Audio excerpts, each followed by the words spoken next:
শারঈ আহকাম দুই ভাগে বিভক্ত। আল আহকামু তাকলিফিয়া, দায়িত্বমূলক বিধিবিধান। আল আহকামু ওয়াদঈয়া, প্রতীকী বিধিবিধান। ক আল আহকামুল তাকলিফিয়া, দায়িত্বমূলক বিধিবিধান 5 প্রকার। আল ওয়াজিব, অবশ্য পালনীয় বিধান। আল মানদুব, পালন করা বাঞ্ছনীয়। আল হারাম, পালন করা নিষিদ্ধ। আল মাকরুহ, পালন করা নিন্দনীয়। আল মুবাহ, পালন করা বৈধ। 1 ওয়াজিব, আচ্ছা, অবশ্য পালন। আমরা শুরু করি এখান থেকে। ইন্নাল হামদুলিল্লাহি ওয়াহদাহু ওয়াসসালাতু ওয়াসসালামু আলা মান লা নাবিয়্যা বা'দা, আম্মা বা'দ। আল্লাহুম্মা আল্লিমনা মা ইয়ানফা'না ওয়ানফা'না বিমা 'আল্লামতানা ওয়া জিদনা ইলমান ইয়া রাব্বাল আলামিন। আমরা শুরু করি তাহলে আহকামুশ শারঈয়্যা। আমরা গতকালকে পড়ছিলাম আহকামুশ শারঈয়্যার পরিচয় আমরা পড়ে আসছি গতকালকে, সংজ্ঞা পড়েছি, সংজ্ঞার ব্যাখ্যাও পড়ছি গতকালকে। আজকে আমাদের প্রকারভেদ এবং তার উপরে বিস্তারিত আলোচনা ইনশাআল্লাহ যতটুকু সম্ভব এখানে করা হয়েছে আমরা করার চেষ্টা করব আলোচনা সেইভাবে। প্রথমে প্রকারভেদ। আহকামুশ শারঈয়্যাকে উসুলবিদগণ 2 ভাগে ভাগ করেছেন। শরীয়তের যত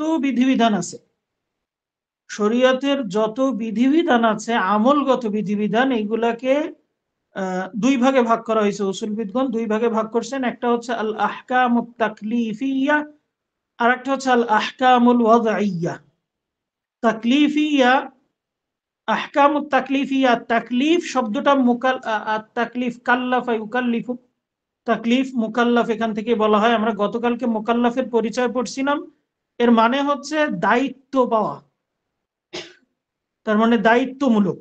এক কথায় এর মানে হচ্ছে দায়িত্বমূলক, যাদের উপরে কাজ আছে, কাজ সম্পর্কিত কিছু। আর আল ওয়াদঈয়া শব্দ, ওয়াদউন মানে নির্ধারণ করা, গঠন করা, এটা শাব্দিক অর্থ, কিন্তু পারিভাষিক একটা অর্থ আছে, সেটা ইনশাল্লাহ আমরা এই ইয়েতে আলোচনা করব এখন। তা আহকামুত তাকলিফিয়া, যেটা শরীয়তের বিধানগুলোর মধ্যে যেটা প্রথম প্রকার আহকামুত তাকলিফিয়া, এটা হচ্ছে আমরা গতকালকে পড়েছি যে যেটা আহকামুত তাকলিফিয়ার পরিচয় এখানে দেওয়া নাই, আমাদের এখানে আহকামুত তাকলিফিয়ার পরিচয় ওইভাবে দেওয়া নাই। তবে আমাদের যদি আমরা বিভিন্ন অন্যান্য কিতাবে সংজ্ঞার দিকে লক্ষ্য করি, সংজ্ঞা বা পরিচয়ের দিকে যদি লক্ষ্য করি আহকামুত তাকলিফিয়ার, তাহলে অনেকে বলার যেটা চেষ্টা করেছেন সেটা হচ্ছে আহকামে তাকলিফিয়া বলা হয় যেটা সরাসরি বান্দার কাজের সাথে সম্পৃক্ত। দায়িত্বশীল ব্যক্তির কাজের সাথে সরাসরি যেই বিধানগুলা সম্পৃক্ত সেইগুলাকে বলা হয় হচ্ছে আহকামে তাকলিফিয়া, সরাসরি কাজ। আর আহকামে ওয়াদঈয়া কাকে বলা হয়? আহকামে ওয়াদঈয়া বলা হয় যেটা সরাসরি কাজের সাথে সম্পৃক্তও হতে পারে অথবা নাও হতে পারে। অর্থাৎ আহকামে ওয়াদঈয়ার মধ্যে বান্দার কাজও হতে পারে অথবা নাও হতে পারে। এই দৃষ্টিকোণ থেকে আহকামুত তাকলিফিয়ার চেয়ে আহকামুল ওয়াদঈয়া এটা আরো ব্যাপক। আহকামুত তাকলিফিয়া শুধুমাত্র বান্দার কাজের সাথে সম্পৃক্ত, আর আহকামে ওয়াদঈয়া কাজ সহ আরো অন্য কিছু হতে পারে। এখানে যদি আমরা বইয়ের ভাষায় না যাই, এমনি সাধারণ যদি আমরা বলি, তাহলে আরেক দৃষ্টিকোণ থেকে এর সংজ্ঞা কিছুটা করা যায়। সেটা হচ্ছে আহকামে তাকলিফিয়া বান্দার কাজের সাথে সম্পৃক্ত সরাসরি, আর আহকামে ওয়াদঈয়া হচ্ছে ওই সমস্ত বিধান যেগুলো আহকামে তাকলিফিয়াকে সঠিক করে অথবা বেঠিক করে, শুদ্ধ করে অথবা বাতিল করে। অর্থাৎ আহকামে তাকলিফিয়া করার, পালন করার শর্ত, কারণ, সাবাব, আহকামে তাকলিফিয়া কিভাবে সঠিক হবে, কি না করলে বেঠিক হবে, ইত্যাদি যে প্রকারগুলো আছে এগুলো আহকামে ওয়াদঈয়ার অন্তর্ভুক্ত। এর মধ্যে কিছু আছে বান্দার করার মতন, কিছু আছে না বান্দার করার বাইরে, বান্দার ক্ষমতার বাইরে। যাক, আমাদের পর্যায়ক্রমে আলোচনা আসলে ইনশাআল্লাহ স্পষ্ট হয়ে যাবে। এখন প্রথম প্রকার যেটা আহকামে তাকলিফিয়া, এটা আবার 5 প্রকার। উসুলবিদগণ এটাকে 5 ভাগে বিভক্ত করেছেন। আহকামে তাকলিফিয়াকে 5টা প্রকার। একটা হচ্ছে ওয়াজিব, একটা হচ্ছে মানদুব, একটা হচ্ছে হারাম, একটা মাকরুহ এবং একটা হচ্ছে মুবাহ। এই 5 ভাগে বিভক্ত। এই 5টা প্রকারকে আমরা যদি জানতে চাই, আমাদের মাথায় 3-4টা জিনিস মাথায় রাখতে হবে। একটা হচ্ছে যে কোনো নির্দেশ আসলে আমাকে লক্ষ্য করতে হবে তার মধ্যে কোন কোন জিনিসটা আছে। নির্দেশের মধ্যে কয়েকটা জিনিস থাকতে পারে। এক হচ্ছে আদেশ করা থাকতে পারে, 2 হচ্ছে নিষেধ করা থাকতে পারে, 3 হচ্ছে অনুমতি দেওয়া, বই তার মানে ইখতিয়ার দেওয়া থাকতে পারে, 4 নাম্বার হচ্ছে আবশ্যকীয়তার ভিত্তিতে হতে পারে, আর 5 নাম্বার হচ্ছে আবশ্যকীয়তার ভিত্তি নাও থাকতে পারে। এই যে 5টা বিষয়, এটা একটু মাথায় রাখা দরকার। অর্থাৎ কোন শরীয়তের কোন নির্দেশ আসলে সেই নির্দেশটা আদেশ সূচক হতে পারে অথবা নিষেধ সূচক হতে পারে। 2 নাম্বার, যে 1 আর 2 গেল। 3 নাম্বার হচ্ছে যে অথবা এখতিয়ার দেয়া থাকতে পারে, অর্থাৎ করতেও পারবে বা ছাড়তেও পারবে। 3 নাম্বার গেল। 4 নাম্বার হচ্ছে এখানে তার মানে আবশ্যকীয়তার ভিত্তিতে থাকতে পারে, আর 5 নাম্বার হচ্ছে আবশ্যকতার ভিত্তি না থাকতে পারে, তার মানে আবশ্যক না, এরকমটা থাকতে পারে। এই 5টা জিনিসের দিকে যদি লক্ষ্য করি, তাহলে এই 5টা জিনিসের দিকে লক্ষ্য করে আমাদের এই 5 প্রকার করা। ওয়াজিব কাকে বলা হয়? ওয়াজিব হচ্ছে শরীয়তের কোন নির্দেশ যদি সেটা আদেশ সূচক হয়, শরীয়তের কোন বিধান যদি সেটা আদেশ সূচক হয় এবং আবশ্যক হয়, আদেশ সূচক হয় এবং আবশ্যক হয়, তাহলে সেটা ওয়াজিব। ওয়াজিব কাকে বলা হয়? শরীয়তের কোন বিধান যদি সেটা আদেশ সূচক হয় এবং আবশ্যক হয়, তাহলে সেটা ওয়াজিব। শরীয়তের কোন বিধান যদি নিষেধ সূচক হয় এবং আবশ্যক হয়, তাহলে সেটা হারাম, নিষেধ এবং আবশ্যক। 3 নম্বর হচ্ছে শরীয়তের কোন বিধান যদি আদেশ সূচক হয় কিন্তু আবশ্যক না হয়, আদেশ সূচক কিন্তু আবশ্যক না, তাহলে সেটা হচ্ছে মানদুব। 4 নম্বর হচ্ছে নিষেধ সূচক কিন্তু আবশ্যকীয় নয়, তাহলে সেটা মাকরুহ। এবং 5ম নাম্বার যে প্রকার, সেটা হচ্ছে ইচ্ছা উপরে ছেড়ে দেওয়া, ইখতিয়ার দেওয়া, যে সে ইচ্ছা করলে করতেও পারে, ইচ্ছা করলে ছাড়তেও পারে। এই ধরনের যদি কোনো নির্দেশ বা এই ধরনের যদি কোনো বিধান থাকে, তবে সেটাকে বলা হয় হচ্ছে মুবাহ। এই 5টা জিনিস বুঝে গেলে আহকামুত তাকলিফিয়া আমাদের শেষ, পরবর্তী 2 পৃষ্ঠা আমাদের শেষ হয়ে যাবে। তো যাই হোক, প্রথম প্রকার আমরা আসি ওয়াজিব। ওয়াজিবের ক্ষেত্রে আমরা বলেছিলাম ওয়াজিব হচ্ছে শরীয়তের কোনো বিধান যদি আদেশ সূচক হয় এবং আবশ্যক হয়, তাহলে সেটা ওয়াজিব।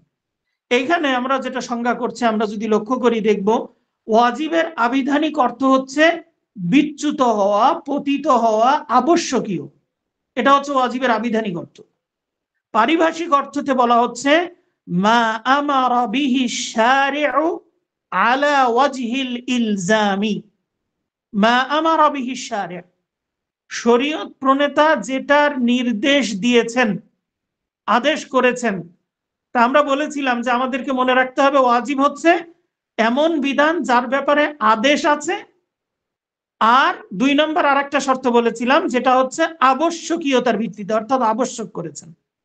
এই 2টা জিনিস থাকা লাগবে ওয়াজিবের ক্ষেত্রে। সংজ্ঞার মধ্যেও তাই বলছে মা আমারা বিহি শারিউ, শরীয়ত প্রণেতা যে সকল কাজের আদেশ দিয়েছেন, আলা ওয়াজহিল ইলজামি, আলা ওয়াজহিল ইলজাম মানে আবশ্যকীয়তার ভিত্তিতে, অর্থাৎ এমন কাজ যেগুলা পালন করা আবশ্যক, এইটাকে বলা হয় হচ্ছে ওয়াজিব। যেমন 5 ওয়াক্ত সালাত, এটা আদায় করা ওয়াজিব। এখন মা আমারা বিহি শারিউ, শরীয়ত প্রণেতা যেটা আদেশ করেছেন, যদি আমরা ওই 5 প্রকারের দিকে লক্ষ্য করি, তাহলে দেখতে পাবো যে আদেশ করেছেন বলতে তাহলে এর মধ্যে কোনটা কোনটা বের হয়ে গেল? যেটা নিষেধ করেছেন সেটা বের হয়ে গেল, মানে হারাম অলরেডি বের হয়ে গেল, হারাম তো আদেশ করা নাই শরীয়তে। তাইলে মা আমারা বিহি শারিউ, শরীয়ত প্রণেতা যেটা আদেশ করেছেন এর মাধ্যমে বের হয়ে যাচ্ছে হারাম, বের হয়ে গেল। মাকরুহ, বের হয়ে গেল, কারণ শরীয়ত প্রণেতা মাকরুহ করার আদেশ দেন নাই কখনোই। মুবাহ বের হয়ে গেল, কারণ শরীয়ত প্রণেতা বৈধ জিনিসটার আদেশ করেন নাই, ওটা ইখতিয়ার দিয়েছেন, ইচ্ছার উপরে নির্ভরশীল করে দিয়েছেন। তাহলে এই তিনটা জিনিস, মা আমার বিহি শারে', সংজ্ঞার এইটুকু অংশ দ্বারা হারাম বের হয়ে গেল, মাকরুহ বের হয়ে গেল এবং মুবাহ বের হয়ে গেল। আর বাকি থাকছে হচ্ছে মানদুব অংশ। মানদুবটা আমরা জানি 5 প্রকারের মধ্যে 3 প্রকার তো বের হয়ে গেল, আরো 2 প্রকার আছে, ওয়াজিব এবং মানদুব। আলা ওয়াজহিল ইলজাম, অর্থাৎ আবশ্যকীয়তার ভিত্তিতে এই শর্তটুকু জুড়ে দেওয়ার কারণে মানদুব বের হয়ে গেল, কারণ মানদুব কখনো আবশ্যকীয়তার ভিত্তিতে নির্দেশ না, মানদুব হচ্ছে আবশ্যকীয়তার ভিত্তিতে নয়। সুতরাং এইটুকু শব্দ দ্বারা মানদুব বের হয়ে গেল, বাকি থাকলো কোনটা? ওয়াজিব। সুতরাং এটা হচ্ছে ওয়াজিবের সংজ্ঞা, সেটা হচ্ছে শরীয়ত প্রণেতার যে সমস্ত বিষয়ে, যে সমস্ত বিধানের ক্ষেত্রে শরীয়ত প্রণেতা যে সমস্ত বিধান পালনের আদেশ করেছেন আবশ্যকীয়তার ভিত্তিতে, সেগুলাকে বলা হয় ওয়াজিব, যেমন 5 ওয়াক্ত সালাত আদায় করা। এরপরে বলছে এখানে যে আমাদের বক্তব্য, মা আমার বিহি শারে', শরীয়ত প্রণেতা যা আদেশ করেন, এই শব্দ দ্বারা হারাম বের হয়ে গেল, কারণ হারাম শরীয়ত প্রণেতা আদেশ করেননি। মাকরুহ বের হয়ে গেল, কারণ মাকরুহের ব্যাপারে আদেশ করেননি। মুবাহ বের হয়ে গেল, কারণ মুবাহের ব্যাপারে আদেশ নাই, বৈধতা দেওয়া শুধুমাত্র। আর আমাদের বক্তব্য আলা ওয়াজহিল ইলজাম, অর্থাৎ আবশ্যকীয়তার ভিত্তিতে, এর দ্বারা বের হয়ে গেল মানদুব, কারণ মানদুবের ব্যাপারে আবশ্যকীয়তার ভিত্তি নাই। ওয়াজিব কর্ম আনুগত্যের ভিত্তিতে পালনকারী সওয়াব প্রাপ্ত হবে। এখন কথা হচ্ছে, যদি কেউ ওয়াজিব করে তাহলে সে সওয়াব পাবে, আর যদি পরিত্যাগ করে তাহলে সে শাস্তির যোগ্য হবে। এটাকে ফরজ, ফরিয়দা, হাতমুন, লাজিম, হাতমুনের পরে একটা কমা দেওয়া আছে, এই কমাটা হবে না, হাতমুন, লাজিমুন প্রভৃতিতে অভিহিত করা হয়। এখানে মনে রাখা দরকার যে সেটা হচ্ছে, আমরা যে ওয়াজিবের শরীয়তকে, আমরা শরীয়তের বিধানকে 5 ভাগে বিভক্ত করলাম, এটা জমহুর উসুলবিদদের মতে। হানাফিদের নিকটে, আহনাফদের নিকটে ওয়াজিবটা, তার মানে এখানে ওয়াজিব সকল নির্দেশিত বিষয়, আবশ্যকীয়তার ভিত্তিতে নির্দেশিত বিষয় ওয়াজিব নয়, বরং ওয়াজিব এবং ফরজের মধ্যে একটা পার্থক্য আছে। জমহুরের নিকটে ওয়াজিব আর ফরজ একই জিনিস, তবে আহনাফদের মতে ওয়াজিব এবং ফরজের মধ্যে পার্থক্য আছে। সেটা হচ্ছে, যদি কোরআনের কোনো দলিল কাতঈ, কোরআনের দলিল দ্বারা যদি কোনো বিষয় ওয়াজিব, তার মানে যদি কোনো বিষয় আবশ্যকীয়তার ভিত্তিতে পালনের নির্দেশ সাব্যস্ত হয়, তাহলে সেটাকে বলা হয় ফরজ। আর যদি হাদিসের দলিল দ্বারা সাব্যস্ত হয়, তাহলে সেটাকে বলা হয় ওয়াজিব। এটা হচ্ছে আহনাফদের নিকটে পার্থক্য, আর জমহুরের সাথে আহনাফের পার্থক্য। তাহলে এটা হচ্ছে ওয়াজিবের সংজ্ঞা গেল। 2 নাম্বার আসে মানদুব। মানদুবের আবিধানিক অর্থ হচ্ছে কাঙ্ক্ষিত, আহুত, বাঞ্ছনীয় ইত্যাদি। পারিভাষিক সংজ্ঞা মানদুব কাকে বলা হয়? আগেই ওয়াজিবের মতন মানদুবটাকেও শরীয়ত প্রণেতা নির্দেশ দিয়েছেন। মা আমারা বিহি শারিউ, শরীয়ত প্রণেতা যেটাকে নির্দেশ দিয়েছেন, লা আলা ওয়াজহিল ইলজাম, তবে আবশ্যকীয়তার ভিত্তিতে নয়। তাহলে ওয়াজিবের সাথে পার্থক্য হলো কোথায়? ওয়াজিবের সাথে পার্থক্য হচ্ছে আলা ওয়াজহিল ইলজাম, এই জায়গাটুকুতে। ওয়াজিব হচ্ছে আবশ্যকীয়তার ভিত্তি থাকবে, মানদুব আবশ্যকীয়তার ভিত্তি থাকবে না। এই দুইটা হচ্ছে পার্থক্য, ওয়াজিবের সাথে এর পার্থক্য, তাছাড়া আর কোনো পার্থক্য নাই। সুতরাং আমরা যদি, যেমন উদাহরণ কি, অর্থাৎ এখানে আমরা সংজ্ঞা থেকে যেটা জানতে পারলাম সেটা হচ্ছে, শরীয়ত প্রণেতা যে সমস্ত বিষয়ের আদেশ করেছেন, তবে যদি সেটা আবশ্যকীয়তার ভিত্তিতে না হয় তাহলে তাকে মানদুব বলে। যেমন আমরা যে সুন্নাত সমূহ আদায় করি প্রত্যেক দিন, এই সুন্নাত গুলা, এগুলা সুন্নাত, মানদুব, মুস্তাহাব সব একই জিনিস। এগুলো সব একই জিনিসের, একই, তার মানে একই জিনিসের একাধিক নাম। কখনো সুন্নাত বলা হবে, কখনো মানদুব, কখনো কখনো সেটাকে হচ্ছে মুস্তাহাব বলা হয় ইত্যাদি, এইগুলা বলা হয়। মানদুবের একাধিক নাম আছে। যাই হোক, আমরা যদি লক্ষ্য করি তাহলে দেখবো এখানেও মা আমারা বিহি শারে আছে, অর্থাৎ শরীয়ত প্রণেতা কর্তৃক নির্দেশ আছে, সুতরাং নিষেধ বের হয়ে গেল, ফলে হারাম বের হয়ে গেল, মাকরুহ বের হয়ে গেল, মুবাহ বের হয়ে গেল, এই সংজ্ঞার এইটুকু জায়গা দ্বারা। আর আলা ওয়াজহিল ইলজাম, আবশ্যকীয়, লা আলা ওয়াজহিল ইলজাম অর্থাৎ আবশ্যকীয়তার ভিত্তিতে নয়, এই কথা দ্বারা ওয়াজিব বের হয়ে গেল। সুতরাং মানদুব কর্ম আনুগত্যের ভিত্তিতে পালনের জন্য কর্তা সওয়াবের অধিকারী হবে, অর্থাৎ যদি মানদুব পালন করে তাহলে সওয়াব পাবে, ইয়া হবে না, তার মানে সওয়াব পাবে, কিন্তু যদি ত্যাগ করে তাহলে শাস্তি দেওয়া হবে না। যদি পালন করে তাহলে সওয়াব পাবে, কিন্তু যদি পরিত্যাগ করে তাহলে শাস্তির মুখোমুখি হবে না। এটা হচ্ছে মানদুবের বৈশিষ্ট্য। ওয়াজিবের মধ্যে ছিল যে যদি পালন করে তাহলে সওয়াব পাবে, যদি পরিত্যাগ করে তাহলে শাস্তির মুখোমুখি হবে। আর মানদুব হচ্ছে যদি পালন করে তাহলে সওয়াব পাবে, তবে যদি পরিত্যাগ করে তাহলে সওয়াব পাবে না। একে সুন্নাত বলা হয়, মাসনুন বলা হয়, মুস্তাহাব বলা হয়, নফল বলা হয়, প্রভৃতি নামে অভিহিত করা হয়, একই জিনিসের একাধিক নাম। 3 নম্বর শরীয়তের বিধানাবলীর মধ্যে একটা হচ্ছে হারাম। হারাম যেটা পালন করা নিষিদ্ধ। হারাম শব্দের আবিধানিক অর্থ হচ্ছে বারণকৃত বা নিষেধকৃত, নিষিদ্ধ। পারিভাষিক অর্থ হচ্ছে কি, মা নাহা আনহু শারে।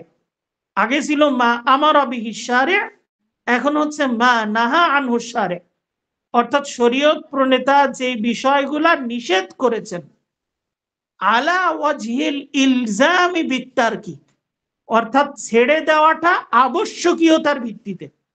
শরীয়ত প্রণেতা নিষেধ করেছেন, ছেড়ে দেওয়া আবশ্যকীয়তার ভিত্তিতে। যদি সংজ্ঞার দিকে লক্ষ্য করি, যেমন উদাহরণ কি, উদাহরণ আমাদের দেওয়া হয়েছে পিতামাতার সাথে অবাধ্য আচরণ করা, এটা পিতামাতার অবাধ্য হওয়া, এটা শরীয়তে নিষেধ করা হয়েছে, এবং এটা নিষেধ করা হয়েছে এটা ছেড়ে দেওয়া আবশ্যকীয়তার ভিত্তিতে, অর্থাৎ অবশ্যই ছাড়তে হবে। যদি আমরা সংজ্ঞার দিকে লক্ষ্য করি, মা নাহা আনহু শারে, এইটুকু দ্বারা বোঝা যাচ্ছে যে ব্যাপারে নিষেধ করেছেন, তাহলে ওয়াজিব নিষেধ করা নয়, ওয়াজিবের ব্যাপারে আদেশ করেছেন, তাহলে ওয়াজিব বের হয়ে গেল। মানদুব নিষেধ করা হয়নি, মানদুবের ব্যাপারে আদেশ করা হয়েছে, সুতরাং মানদুব বের হয়ে গেল। মুবাহ আদেশও করা হয় না, নিষেধও করা হয় না, সুতরাং মুবাহ বের হয়ে গেল। তাহলে বাকি থাকলো হচ্ছে মাকরুহ। মাকরুহটাও হচ্ছে নিষেধ করা হয়েছে, কিন্তু পার্থক্য হচ্ছে আলা ওয়াজহিল ইলজাম নয়, আবশ্যকীয়তার ভিত্তিতে নয়, এই জন্য সংজ্ঞায় পরবর্তীতে নিয়ে আসা হয়েছে লা আলা ওয়াজহিল ইলজাম। সুতরাং এখানে পরবর্তীতে নিয়ে আসা হয়েছে আলা ওয়াজহিল ইলজামে বিত্তারকি। সুতরাং প্রথম অংশ বের হয়ে গেছে ওয়াজিব, মানদুব এবং মুবাহ, আর আলা ওয়াজহিল ইলজামে বিত্তারকি এইটুকু শব্দ দ্বারা বের হয়ে গেছে মাকরুহ। যেটুকু আমাদের বাংলা এখানে হয়তো প্রিন্টিং মিস্টেক হয়েছে, এটুকু হয়তো ওখানে উল্লেখ নাই। হারাম কাজ আনুগত্যের ভিত্তিতে বর্জনকারী সওয়াব পাবে। হারাম কাজ, এখানে মনে রাখতে হবে, হারাম কাজ, যদি কেউ হারাম কাজকে আল্লাহর নির্দেশ মনে করে পরিত্যাগ করে তাহলে সে সওয়াব পাবে। হারাম কাজ আল্লাহর নির্দেশ মনে করে পরিত্যাগ করা। এখন হারাম যেমন আছে, আমরা বললাম যে পিতামাতার অবাধ্য হওয়া, এটা হারাম। যদি কেউ পিতামাতার অবাধ্য হওয়া আল্লাহ হারাম করেছেন এই উদ্দেশ্য করে ছেড়ে দেয়, তাহলে সে এর জন্য সওয়াব পাবে।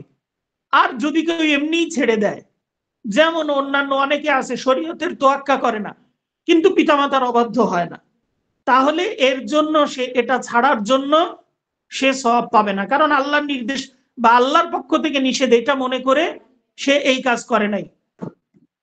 তাহলে হারাম কাজ যদি আনুগত্যের ভিত্তিতে বর্জন করে তাহলে সে সওয়াব পাবে। এটা দ্বারা উদ্দেশ্য হচ্ছে এটা যে আমি হারাম জিনিস পরিত্যাগ করছি কারণ আল্লাহ আমাকে পরিত্যাগ করার নির্দেশ দিয়েছেন, আল্লাহর নির্দেশের উপর ভিত্তি করে আমি পরিত্যাগ করছি, এই জন্য আমি কি পাবো, এই ছেড়ে দেওয়ার জন্য সওয়াব পাবো। আর যদি পালন করে তাহলে সে শাস্তির বিবেচিত হবে, যেভাবেই পালন করুক না কেন। এটাকে মাহজুর ও মামনু বলা হয়। মাহজুর মানে পরিত্যক্ত, মামনু মানে নিষিদ্ধ, এটাও বলা হয়। কখনো কখনো মামনুও বলা হয়, মাহজুরও বলা হয়। এরপরে 4 নাম্বার হচ্ছে মাকরুহ। আমরা সংজ্ঞা থেকে আমাদের কাছে স্পষ্ট হয়ে গেছে বিষয়টা, এটা অস্পষ্ট থাকার কথা না। সেটা হচ্ছে যে মাকরুহ মানে হচ্ছে ঘৃণিত, নিন্দনীয়, অপছন্দনীয়। পরিভাষায় মা নাহা আনহু শারি', শরীয়ত প্রণেতা যেটা নিষেধ করেছেন, লা আলা ওয়াজহিল ইলজামে বিত্তারকি, আগের থেকে আমাদের কাছে স্পষ্ট। নিষেধ করেছেন তারা, বের হয়ে গেল কি কি? বের হয়ে গেল ওয়াজিব, বের হয়ে গেল মানদুব, বের হয়ে গেল মুবাহ, কারণ এই তিনটার মধ্যে নিষেধ নাই।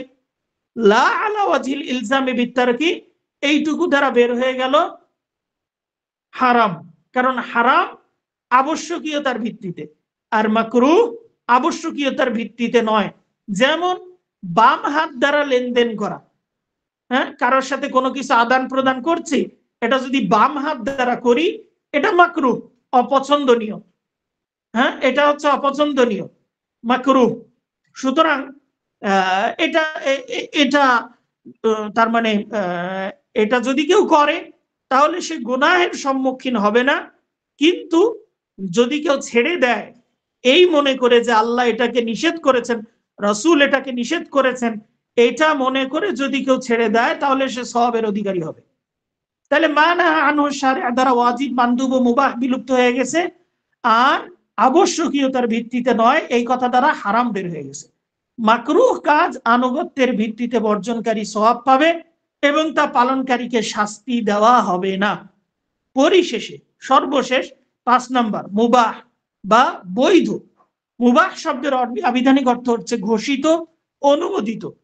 পারিভাষিক অর্থ হচ্ছে মা লা ইয়াতাআল্লাকু বিহি আমরুন ওয়ালা নাহিয়ুন লিযাতিহি। এখানে মনে রাখতে হবে মা লা ইয়াতাআল্লাকু বিহি, যার সাথে সম্পৃক্ত নয়, আমরুন কোন নির্দেশ। শরীয়তের যে সকল বিধিবিধানের ক্ষেত্রে কোনো আদেশও নাই, ওয়ালা নাহিয়ুন কোনো নিষেধও নাই, লিযাতিহি, লিযাতিহি দ্বারা হচ্ছে ওই কাজ সত্তার সাথে, ওই কাজের সত্তার সাথে, ওই কাজের সত্তাগতভাবে ওই কাজের সাথে আদেশও নাই, নিষেধও নাই, এইরকম কাজকে বলা হয় হচ্ছে মুবাহ। এইরকম কাজকে বলা হয় হচ্ছে মুবাহ, অর্থাৎ করতেও নির্দেশ দেওয়া হয়নি, আবার ছেড়ে দিতেও নির্দেশ দেওয়া হয়নি, এইরকম কাজকে বলা হয় হচ্ছে মুবাহ। যেমন রমজানের রাতে খাবার খাওয়া, রমজান মাসে রাতে খাবার খাওয়া, এই ব্যাপারে নির্দেশও দেওয়া হয় নাই, নিষেধও দেওয়া হয় না। যদি কোনো ব্যক্তি ইফতারের পর থেকে সাহারি করা পর্যন্ত সময়ে, ইফতারির সময় শুধু খেলো আর সাহারির সময় শুধু খেলো, আর কোনো সময় যদি না খায়, এই খাওয়ার ব্যাপারে কোনো নির্দেশও দেওয়া হয় নাই, নিষেধও করা হয় নাই। যদি নির্দেশ এবং নিষেধ যেহেতু করা হয় নাই, সুতরাং এটা হচ্ছে মুবাহ। এখানে একটা জিনিস মনে রাখতে হবে, সেটা হচ্ছে সংজ্ঞার মধ্যে বলা হচ্ছে, আচ্ছা এখানে সংজ্ঞার মধ্যে বলা হচ্ছে মা লা ইয়াতাআল্লাকু বিহি আমরুন, এই যার সাথে কোনো নির্দেশ নাই। নির্দেশ নাই বলতে তাহলে কোন কোন জিনিস বের হয়ে গেল 5টার মধ্যে? ওয়াজিব এবং মানদুব, কারণ ওয়াজিব এবং মানদুবে নির্দেশ আছে, আর এটার ক্ষেত্রে নির্দেশ নাই, তাহলে ওয়াজিব আর মানদুব বের হয়ে গেল। বাকি থাকছে হারাম এবং মাকরুহ। ওয়ালা নাহিয়ুন, নাহিয়ুন শব্দটা অর্থাৎ নিষেধও নাই, এই কথা দ্বারা হারাম এবং মাকরুহ বের হয়ে গেছে।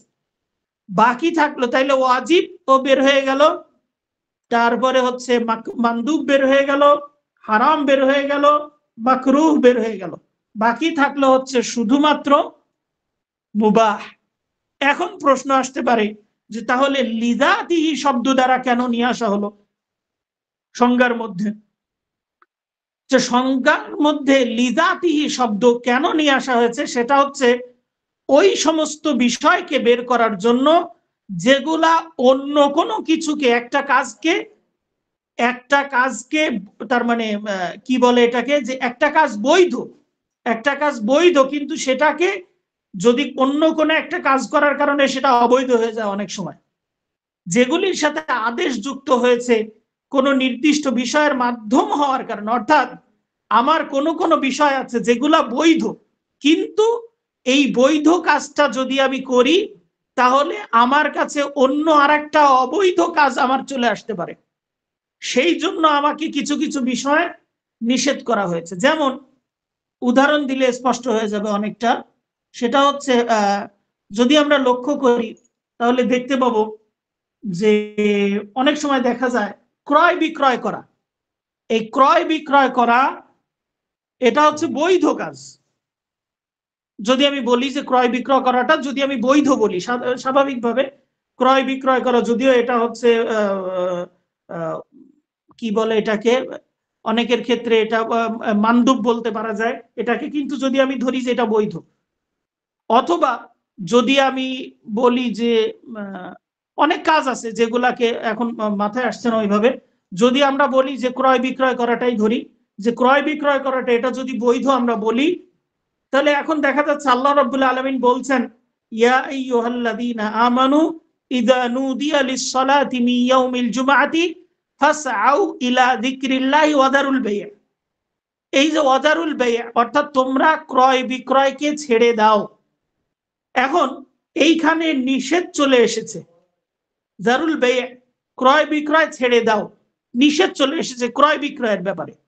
কিন্তু ক্রয় বিক্রয় কি আসলেই নিষেধ করা হয়েছে ক্রয় বিক্রয়ের জন্য নাকি অন্য কোনো কিছু কারণে? ক্রয় বিক্রয়কে নিষেধ করা হয়েছে কারণ জুমার সালাতে আসাটা দেরি হয়ে যেতে পারে, সেই কারণে ক্রয় বিক্রয় নিষেধ করা হয়েছে। স্বয়ং ক্রয় বিক্রয়ের মধ্যে কিন্তু কোনো নিষিদ্ধতা নেই, স্বয়ং ক্রয় বিক্রয়ের মধ্যে কোনো নিষিদ্ধতা নেই, ক্রয় বিক্রয় বৈধ, কিন্তু জুমার কারণে সেটাকে নিষেধ করা হয়েছে। এখানে এই নিষেধের উপর ভিত্তি করে বলা যাবে না যে ক্রয় বিক্রয় করা হারাম। কারণ কি? কারণ এখানে নিষেধ আসলেও নিষেধটা লিজাতি নয়, ক্রয় বিক্রয় করাটা জাতগতভাবে নিষেধ নয়, সত্তাগতভাবে নিষেধ নয়, বরং সময়ের কারণে ক্রয় বিক্রয় করা নিষেধ হয়েছে। জুমার সালাতের সময় হওয়ার কারণে ক্রয় বিক্রয় নিষেধ, জাতগতভাবে ক্রয় বিক্রয় নিষেধ না। এই জন্য এইটা লিজাতি শব্দ নিয়ে আসা হয়েছে। এমন অনেক কাজ আছে যেই কাজগুলা করা বৈধ, শরীয়তে বৈধ, কিন্তু সেই বৈধ কাজ করতে গিয়ে যদি বৈধ কাজ করা হয় তাহলে দেখা যাবে যে বৈধ কাজটা করলে এর ফলাফলে আমরা একটা অবৈধ কাজের মধ্যে জড়িয়ে যাব, তখন সেই বৈধ কাজটাকে নিষেধ করা হয়ে থাকে। এই নিষেধ করার মানে এই নয় যে এটা অবৈধ, এই নিষেধ করার মানে এই না যে এটা হারাম, বরং সময়ের কারণে এটা হারাম, অন্য সময় কিন্তু এটা বৈধতাই আছে। আচ্ছা, এটা হচ্ছে লিজাতিহি দ্বারা এর উদ্দেশ্য ওই সমস্ত বিষয় যেগুলির সাথে আদেশ যুক্ত হয়েছে অন্য কোনো আদিষ্ট বিষয়ের মাধ্যম হওয়ার কারণে, অর্থাৎ আদেশ যুক্ত হয়েছে একটা কাজ করতে বলা হয়েছে অন্য আর একটা কাজের মাধ্যম হওয়ার কারণে, অথবা একটা কাজ করতে নিষেধ করা হয়েছে কারণ এটাকে যদি করা হয় তাহলে আর একটা নিষিদ্ধ কাজের কারণ মধ্যে চলে যাবে। এই সমস্ত বিষয়কে, এই সমস্ত বিষয় মূলত এগুলা বৈধর সংজ্ঞার মধ্যে থেকে বের করার জন্য এই লিজাতি শব্দটা সংজ্ঞার মধ্যে যুক্ত করা হয়েছে। এইটি বিষয়টিকে তারা মৌলিক বৈধতা থেকে বের করে দিবে না, এই বিষয়টি তার মানে এটি বিষয়টিকে তার মৌলিক বৈধতা থেকে বের করে দিবে না। অর্থাৎ ওই যে জুমার দিনে বলল যে ক্রয় বিক্রয় ছেড়ে দাও, ক্রয় বিক্রয় ত্যাগ করো, এখানে যে নিষেধ করা হলো ক্রয় বিক্রয়, এই নিষিদ্ধের কারণে ক্রয় বিক্রয় জাতগতভাবে, সত্তাগতভাবে ক্রয় বিক্রয় নিষিদ্ধ হবে না। যদি কোনো ব্যক্তি জুমার সময় ছাড়া অন্য সময়ে ক্রয় বিক্রয় করে তাহলে সেটা তার জন্য বৈধ, সেটা তার জন্য বৈধ আছে, সুতরাং অবৈধতার বিষয় নয়, সেটা তার জন্য বৈধ। এই নিষেধের কারণে সেটা হারাম হবে না। মুবাহ বিষয় যতক্ষণ পর্যন্ত বৈধতার বিশেষণের উপর বিদ্যমান থাকবে ততক্ষণ পর্যন্ত তার উপর সওয়াব বা শাস্তির কিছুই ধার্য করা হবে না, এটিকে হালাল বা জায়েজ হিসাবে অভিহিত করা হয়। অর্থাৎ মুবাহ বিষয় যতক্ষণ পর্যন্ত বৈধতার উপরেই, যেইটুকু যতটুকু বৈধতা দেওয়া হয়েছে ততটুকুর উপরে যতক্ষণ পর্যন্ত বিদ্যমান থাকবে ততক্ষণ পর্যন্ত তার উপর কোনো সওয়াবও নাই, শাস্তিও নাই। তবে যদি এটা হারামের দিকে নিয়ে যায় তাহলে সেটা করলে শাস্তির মুখোমুখি হতে হবে, যদি সেটা ভালোর দিকে নিয়ে যায় তাহলে সেটা করলে সওয়াব পেতে পারা যাবে। যেমন খাওয়া এবং পান করা, এটা বৈধ কাজ। কেউ যদি মনে করে যে আমি খাওয়া এবং পান করা এই কাজটা করব, উদ্দেশ্য হচ্ছে নিজেকে সুস্থ রাখবো যেন আল্লাহর ইবাদত করতে পারি, এই নিয়তে যদি কেউ খাওয়া এবং পান করার কাজ চালিয়ে যায়, তাহলে তার এই বৈধ কাজটাও তার জন্য সওয়াব নিয়ে আসবে। কারণ সে শুধুমাত্র বৈধতার মধ্যে সীমাবদ্ধ নেই, বরং এখান থেকে সে একটা ওয়াজিব কাজের সহযোগিতায় এই কাজটা করছে, এটার কারণে সে সওয়াব পাবে। ঠিক তেমনি ভাবে যদি কোনো অপরাধমূলক কাজের কারণে সে এই বৈধতার কাজটা করে, তাহলে সে শাস্তির মুখোমুখি হবে এই বৈধ কাজটা করার কারণে। আর যদি এই দুইটার চিন্তা মাথায় না থাকে, তাহলে সে সওয়াবও পাবে না, শাস্তিও পাবে না, এটার কোনো বিষয় নয়, এটা তার জন্য হালাল বা জায়েজ হিসাবে অভিহিত হবে। আশা করি আহকামুশ শারঈয়া তাকলিফিয়াটা আমাদের কাছে স্পষ্ট। আচ্ছা, আহকামুল ওয়াদঈয়া এখান থেকে আমরা আবার পড়ি। আল আহকামুল ওয়াদঈয়া, প্রতীকী বিধিবিধান। প্রতীকী বিধিবিধান এর পারিভাষিক অর্থ মা ওয়াদাআহু শারঈউ মিন আমারাতিন লিসুবুতিন আও ইনতিফাইন আও নুফুযিন আও ইলগাইন, যাকে শরিয়াত প্রণেতা কোনো কিছু সাব্যস্ত হওয়া বা না হওয়া অথবা কোনো কিছু বাস্তবায়িত হওয়া বা না হওয়ার প্রতীক নির্ধারণ করেছেন, তাকে প্রতীকী বিধিবিধান বলে। এর অন্যতম হলো আস-সহ বা শুদ্ধ হওয়া এবং আল ফিসাদ বা নষ্ট হওয়া। আচ্ছা আচ্ছা, আমরা এখানে আসি। আহকামুশ শারঈয়া, আমরা জানি যে আহকামুশ শারঈয়াকে দুই ভাগে ভাগ করা হয়েছে। একটা হচ্ছে আহকামুত তাকলিফিয়া, আর একটা হচ্ছে আহকামুল ওয়াদঈয়া। আমরা আহকামুত তাকলিফিয়াটার সংজ্ঞা সহ সবকিছু মোটামুটি পড়েছি আলহামদুলিল্লাহ। এবার আমরা আসি আহকামুল ওয়াদঈয়া নিয়ে। আহকামুল ওয়াদঈয়া হচ্ছে মা ওয়াদাআহু শারিউ, মানে শরীয়ত প্রণেতা যেটাকে করেছেন, মিন আমারাতিন, অর্থাৎ কিছু প্রতীকী বিধিবিধান। আমারাত শব্দের অর্থ হচ্ছে আলামত। কিছু আলামত করেছেন, নিদর্শন করেছেন, বা হচ্ছে প্রতীক নির্ধারণ করেছেন। কিসের জন্য? লিসুবুতিন আও ইনতিফাইন। সুবুত মানে কোনো একটা কাজ সাব্যস্ত হওয়ার জন্য, অথবা কোনো একটা কাজ সাব্যস্ত না হওয়ার জন্য, আও নুফুযিন অর্থাৎ বাস্তবায়ন হওয়ার জন্য, আও ইলগাইন অথবা বাদ হওয়ার জন্য, বাতিল হওয়ার জন্য। তাহলে একটা আমরা সংজ্ঞাটাকে যদি আমরা একবারে বলি, তাহলে আমরা এটা বলতে পারি যে শরীয়ত প্রণেতা কোনো কাজ, বা এটাকে আমরা সংজ্ঞা বলতে পারি যে কোনো কাজ সাব্যস্ত হওয়া বা না হওয়া, বাস্তবায়ন হওয়া বা বাতিল হওয়ার জন্য শরীয়ত প্রণেতা যে সকল আলামত নির্ধারণ করেছেন, যে সকল নিদর্শন, যে সকল আলামত দিয়েছেন, নির্ধারণ করেছেন, সেগুলাকে বলা হয় আহকামে ওয়াদঈয়া।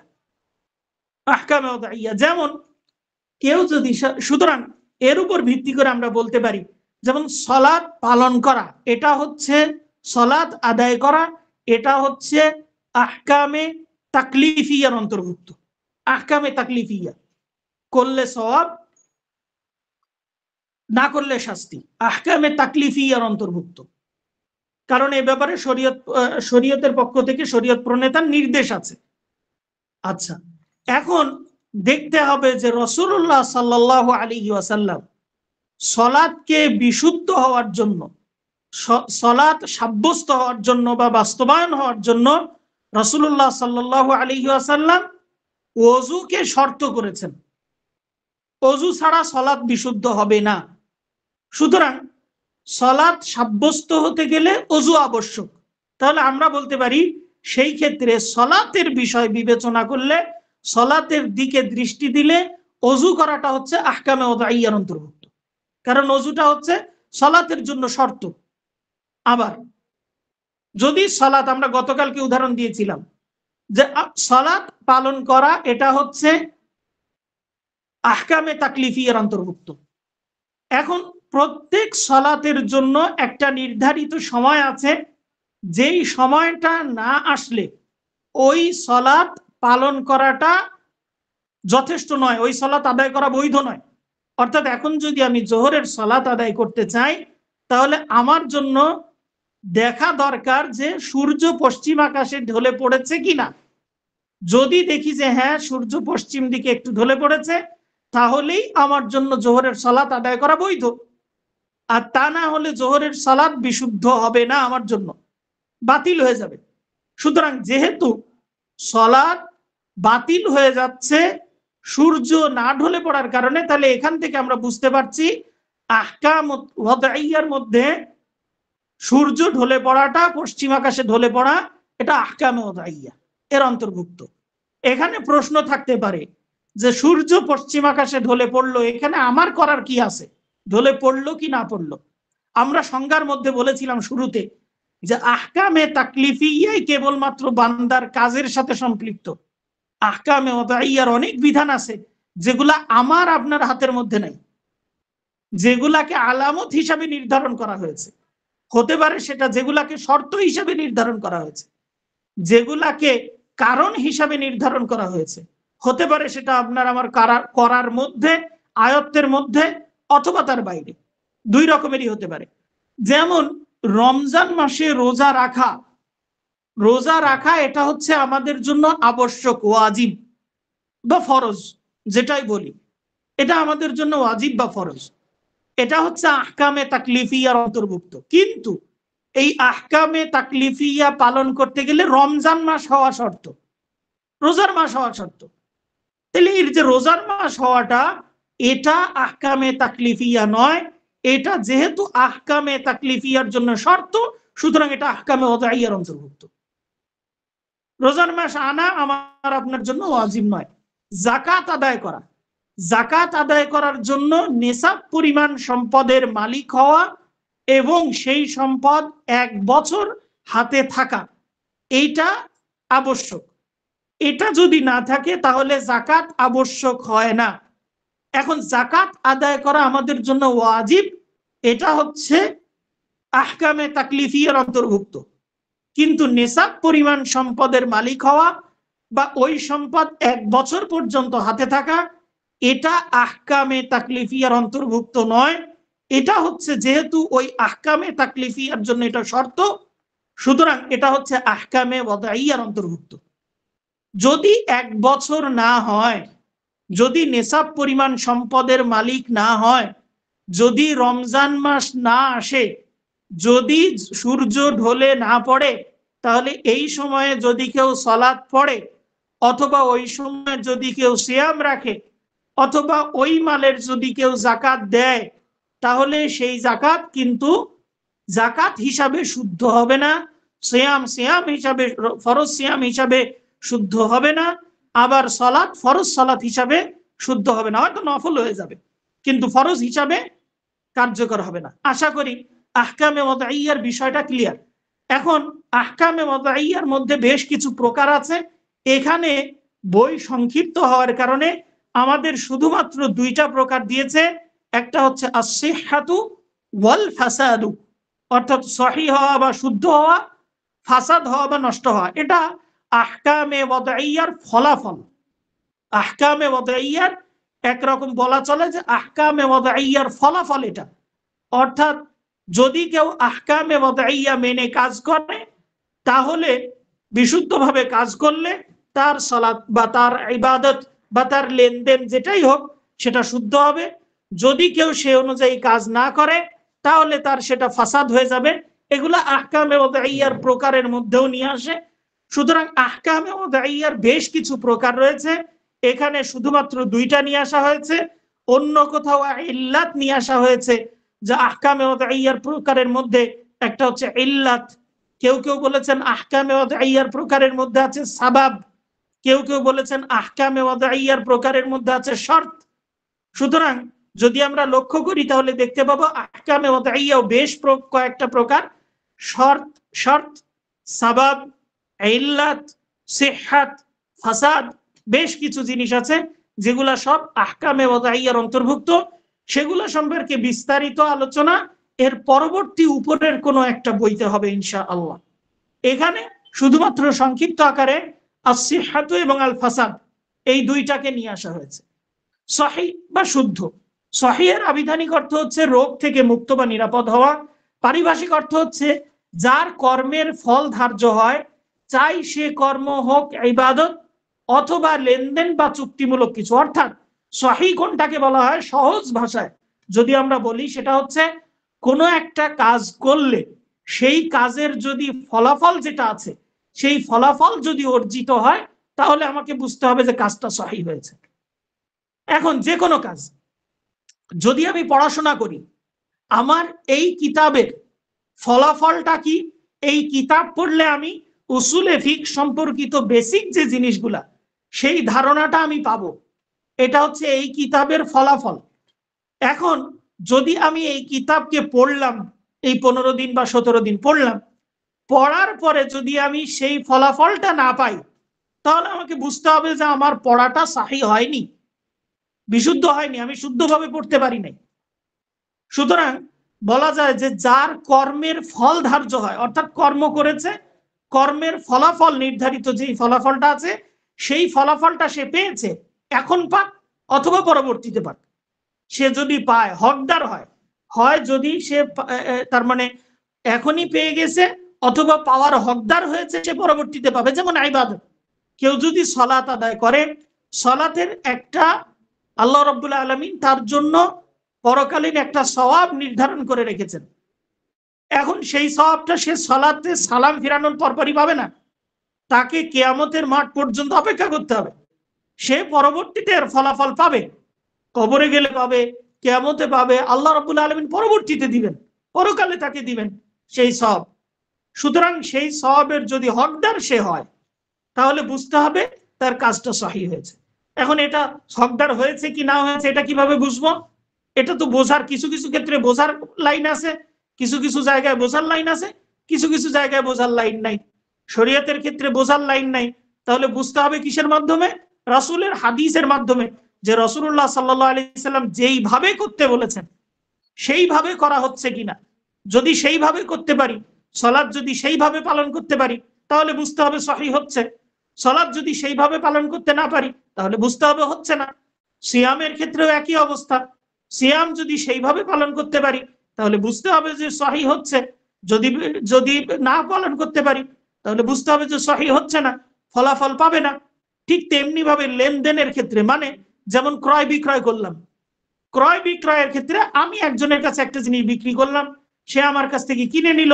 এখন কিনে নেওয়ার কারণে আমি তো দেখছি সামনাসামনি যে ক্রয় বিক্রয় হয়েছে, লেনদেন হয়ে গেছে, আমি তাকে টাকা দিয়েছি বা সে আমাকে টাকা দিয়েছে, আমি নিয়ে নিয়েছি, লেনদেন হয়েছে, কিন্তু এটা বিশুদ্ধ হয়েছে কিনা সেটা নির্ধারণ করতে হবে রাসূলের হাদিসের উপর লক্ষ্য করে, যে রাসূলুল্লাহ সাল্লাল্লাহু আলাইহি ওয়াসাল্লাম ক্রয় বিক্রয় কি এইভাবে করতে বলেছেন কিনা। যদি করতে বলেন, সেইভাবে যদি আমরা করে থাকি তাহলে বুঝতে হবে ক্রয় বিক্রয় সঠিক হয়েছে। যদি সেইভাবে না হয় তাহলে বুঝতে হবে যে ক্রয় বিক্রয় সঠিক হয়নি। সুতরাং হাদিসের উপরে ভিত্তি করে এই জিনিসগুলো নির্ধারণ হবে। তাহলে আমরা এখন যদি পারিভাষিক যে সংজ্ঞা আছে সেটা যদি পড়ি, যে যার কর্মের ফল ধার্য হয়, আশা করি কর্মের ফল ধার্য হয় উদ্দেশ্য বোঝা গেছে, চাই সেই কর্ম ইবাদত হোক, উদাহরণ দিয়েছি আমরা, অথবা লেনদেন হোক বা চুক্তিমূলক হোক। ইবাদতের ক্ষেত্রে সহিহ হলো যে কর্মের দ্বারা ব্যক্তি দায়িত্ব মুক্ত হয় বা দাবি পূরণ হয়। দায়িত্ব মুক্ত হয় মানে ইবাদত, আমার উপরে যেটা দায়িত্ব আছে, সালাত আদায় করার দায়িত্ব আমার আছে, রমজান মাস আসছে, সিয়াম পালন করা আমার উপর দায়িত্ব, যাকাত নেশাব পরিমাণ সম্পদের মালিক হয়েছে, 1 বছর হয়েছে, তাহলে যাকাত দেওয়া আমার দায়িত্ব। এই দায়িত্ব যেই কাজ করার কারণে, করার মাধ্যমে আমি এই দায়িত্ব থেকে মুক্তি লাভ করব, সেটা হচ্ছে সহিহ যদি হয় তাহলে আমি দায়িত্ব থেকে মুক্তি পাবো। যদি আমি নিয়ম মেনে সালাত আদায় করি তাহলে জোহরের সালাতের বা মাগরিবের সালাতের যে দায়িত্বটা আমার উপর ছিল সেটা থেকে আমি মুক্তি লাভ করব। ঠিক তেমনি ভাবে দাবি পূরণ হয়। দাবি পূরণ হয় মানে আল্লাহ রাব্বুল আলামিন যে আমাদের উপর একটা নির্দেশ দিয়েছেন সেই নির্দেশটা পূরণ হয়ে গেল, দাবিটা পূরণ হয়ে গেল, যে তোমরা এটা করো, এই করার যে দাবি আল্লাহর পক্ষ থেকে, এই দাবিটা পূরণ হয়ে গেল। যদি ইবাদতের ক্ষেত্রে সহিহ। লেনদেন বা চুক্তির ক্ষেত্রে সহিহ হলো যে কর্ম তার ফলাফলের অস্তিত্ব ধার্য করে, মানে কর্ম করলাম, কর্ম করার পরবর্তী ফলাফলটা হচ্ছে কিনা। যেমন ক্রয় বিক্রয় কর্মের উপর ফলাফল হিসাবে বিক্রেতার জন্য পণ্যের মালিকানা সাব্যস্ত হয়। যদি কেউ ক্রয় বিক্রয় করে, এর ফলাফলটা কি? এর ফলাফল হচ্ছে ক্রয় বিক্রয় করার পরে বিক্রেতা, যিনি পণ্য বিক্রি করছেন, তার কাছ থেকে ওই পণ্যের মালিকানাটা ক্রেতার উপরে সাব্যস্ত হয়। ক্রেতা তখন ওই পণ্যের মালিকানা লাভ করে। ঠিক তেমনি ভাবে ক্রেতার কাছ থেকে অর্থ, যে টাকাটার মালিক ক্রেতা ছিল, সেই টাকাটা বিক্রেতার কাছে চলে আসে, বিক্রেতার নিকটে মালিকানা সাব্যস্ত হয়, বিক্রেতার মালিকানা সাব্যস্ত হয়। এটা হচ্ছে ক্রয় বিক্রয়ের ফলাফল। এখন যদি ইসলামীয় দৃষ্টিকোণ থেকে, ফিকহি দৃষ্টিকোণ থেকে ক্রয় বিক্রয় শুদ্ধ হয়, সহিহ হয়, তাহলে তার পরবর্তী ফলাফল কি? পরবর্তী ফলাফল হচ্ছে মালিকানা সাব্যস্ত হওয়া। তাহলে ক্রয় বিক্রয় যদি শরীয়তের দৃষ্টিকোণ থেকে সহিহ হয়, তাহলে সে মালিকানা সাব্যস্ত হবে তার জন্য। আর যদি সহিহ না হয়, তাহলে মালিকানা সাব্যস্ত হবে না। ঠিক তেমনি ভাবে যদি বিবাহের ক্ষেত্রে হয়, আল্লাহ রাব্বুল আলামিন রাসূলুল্লাহ সাল্লাল্লাহু আলাইহি ওয়াসাল্লাম যেই পদ্ধতিতে বিবাহ দেওয়ার নির্দেশ দিয়েছেন, যদি ওই পদ্ধতি মেনে বিবাহ দেওয়া হয়, তাহলে সেক্ষেত্রে পরবর্তীতে, তার মানে বোঝা যাচ্ছে যে সেখানে বিবাহ সাব্যস্ত হবে। আর যদি এখানে ত্রুটি থেকে যায়, তাহলে পরবর্তীতে তাদের সম্পর্কটা কিন্তু বিবাহ হিসাবে সাব্যস্ত হবে না, এটা কিন্তু অবৈধ সম্পর্ক হিসাবে সাব্যস্ত হবে। সুতরাং এই ক্ষেত্রে এই সিহহাত এবং ফাসাদ, এটা অত্যন্ত গুরুত্বপূর্ণ একটা বিষয়। এর দিকে যদি আমরা দৃষ্টি দেই খুব ভালোভাবে, তাহলে আমরা দেখতে পাবো যে এর উপরে নির্ভর করছে সমস্ত কাজ, যে কাজটা কি সঠিক হচ্ছে নাকি বেঠিক হচ্ছে। যদি বেঠিক হয়ে যায়, তাহলে পরবর্তী সমস্ত কাজ আমার কি সওয়াব হবে নাকি গুনাহ হবে, সেটা কিন্তু আমার সাব্যস্ত হয়ে যাচ্ছে। আজকে যদি ক্রয় বিক্রয় করলাম আমি বিশুদ্ধ পন্থায় না হয়ে যদি হারাম পন্থায় হয়, তাহলে সেখানে যদি মালিকানা সাব্যস্ত নাই হয়, তাহলে সেক্ষেত্রে পরবর্তীতে যদি আমি ওই ফল ভোগ করি, ওই মালিকানা নিয়ে আমি করি, তাহলে অন্যের জিনিস অন্যায়ভাবে ভক্ষণ করার মধ্যে আমি পড়ে যাব। সুতরাং তখন একটা হারাম হয়ে যাবে। তখন এই বিষয়গুলো গুরুত্বপূর্ণ। এই জন্য যে আমাকে যে কোনো কাজ করতে হবে, সেই কাজের শর্ত দেখতে হবে, সেই কাজের অন্যান্য আরো বিষয় দেখতে হবে, যেন সেই কাজটা আহকামুল ওয়াদাইয়া মোতাবেক, অর্থাৎ সহিহ শুদ্ধ মোতাবেক যেন হয়। তাই এখানে বলা হচ্ছে যে ক্রয় বিক্রয়ের উপর ফলাফল হিসাবে বিক্রেতার জন্য পণ্যের মালিকানা ধার্য হওয়া। এখানে ক্রেতার জন্য হতো, ক্রেতার জন্য পণ্যের মালিকানা ধার্য হওয়া, অর্থাৎ কোনো কর্মই শর্ত পূরণ ও প্রতিবন্ধকতা দূর করা ছাড়া সহিহ হিসাবে গণ্য হয় না। আচ্ছা, ইবাদতের ক্ষেত্রে এর উদাহরণ হলো সলাতের সমস্ত ওয়াজিব, রুকুন, শর্ত পূরণ করে যথা সময়ে সালাত আদায় করা। যদি কেউ এটা করে, ওয়াজিব পূরণ করে, রুকুন পূরণ করে, শর্ত পূরণ করে যথা সময়ে সালাত আদায় করে, তাহলে সে তার সালাতটা সহিহ হিসাবে বিবেচিত হবে। লেনদেনে বা চুক্তির ক্ষেত্রে সহিহের উদাহরণ হলো ক্রয় বিক্রয়ের স্বীকৃত সমুদয় শর্ত পূরণ করে প্রতিবন্ধকতা দূর করে ক্রয় বিক্রয় সম্পন্ন করা। যদি কোনো কর্মের মধ্যে কোনো শর্ত না পাওয়া যায়, শর্ত আছে কিন্তু শর্ত পাওয়া গেল না, অথবা কোনো প্রতিবন্ধকতা পাওয়া যায়, অর্থাৎ যেমন সালাত আদায় করতে বলা হয়েছে এমন জায়গায় যেই জায়গাটা নাপাক না, নাপাক জায়গায় সালাত আদায় করাটা সালাত বিশুদ্ধতার পরিপন্থী, এটা প্রতিবন্ধকতা। অর্থাৎ নাপাক জায়গায় সালাত আদায় করলে সালাত বিশুদ্ধ হবে না, এটা প্রতিবন্ধকতা একটা। আবার শর্ত হচ্ছে অজু করা, তাই বলছে কোন কর্মের মধ্যে যদি শর্ত পাওয়া না যায়, অর্থাৎ অজু করলো না, শর্ত পাওয়া গেল না, অথবা প্রতিবন্ধকতা পাওয়া যায়, অর্থাৎ নাপাক জায়গায় সালাত আদায় করছে, প্রতিবন্ধক সেটা, তবে কর্মটি সহিহ হিসাবে গণ্য হবে না। যদি এরকমটা হয়, তাহলে কর্মটি সহিহ হিসাবে গণ্য হবে না। ইবাদতের ক্ষেত্রে শর্ত না পাওয়ার উদাহরণ হলো অজু ছাড়াই সালাত আদায় করা, একটা মিসাল। লেনদেন বা চুক্তির ক্ষেত্রে শর্ত না পাওয়ার উদাহরণ হলো এমন জিনিস বিক্রি করা যেই জিনিসের মালিকই সে না। যদি কোনো ব্যক্তি এমন কোনো জিনিস বিক্রি করে যেই জিনিস তার মালিকানাতেই নেই, সে ওই জিনিসের মালিকই না। আমি রাস্তা দিয়ে যাওয়ার সময় দেখা গেল যে বাজারে আমি হাঁটছি, বাজার দিয়ে যাচ্ছি, এমন সময় একটা মাছ দেখলাম বাজারে, যেখানে মাছ বাজারে যাচ্ছি, মাছ ওই জায়গায় মাছওয়ালা একটা মাছ রেখে দিয়েছেন। আমি সেই মাছটা অন্য আরেকজনের কাছে বিক্রি করে দিলাম, অথচ আমি ওই মাছের মালিকই না। তাহলে এই বিক্রি কখনোই হবে না। আমাকে একজন পরিবহনের জন্য দিলেন যে এই পণ্যটা তুমি অমুকের কাছে পাঠিয়ে দাও, আমি সেই পণ্যটার মালিক না, আমি পরিবহক, খালি আমি পরিবহন করে নিয়ে যাচ্ছি এক জায়গা থেকে আরেক জায়গায়। সুতরাং এই জিনিস বিক্রি করার মালিক আমি না, আমি এটা বিক্রি করতে পারি না। তাহলে ইবাদতের ক্ষেত্রে প্রতিবন্ধকতা থাকার উদাহরণ হলো নিষিদ্ধ সময়ে সাধারণ নফল সালাত আদায় করা। লেনদেন বা চুক্তির ক্ষেত্রে প্রতিবন্ধকতা থাকার উদাহরণ হলো জুমার দ্বিতীয় আজানের পরে জুমা ফরজ এমন ব্যক্তির জন্য অনুমোদিত পন্থায় ক্রয় বিক্রয় করা। আশা করি বিষয়গুলো স্পষ্ট। ফাসাদ বা নষ্ট হওয়া, ফাসিদের অর্থ হলো ফাসাদ, ক্ষতিগ্রস্ত বা নষ্ট হয়ে যাওয়া। পারিভাষিক ভাবে মা লা তাতারাত্তাবু আসারু ফি'লিহি আলাইহি ইবাদাতান কানা আম আকদান। ওই যে সহি তার বিপরীত, সহির বিপরীত হচ্ছে ফাসাদ। অর্থাৎ মা লা তাতারাত্তাব, যেখানে সাব্যস্ত হয় না, আসারু ফি'লিহি আলাইহি, কাজের ফলাফল সাব্যস্ত হয় না, ইবাদাতান কান আম আকদান, ইবাদতের ক্ষেত্রে হোক অথবা চুক্তির ক্ষেত্রে হোক, সম্পূর্ণটাই সহির বিপরীত।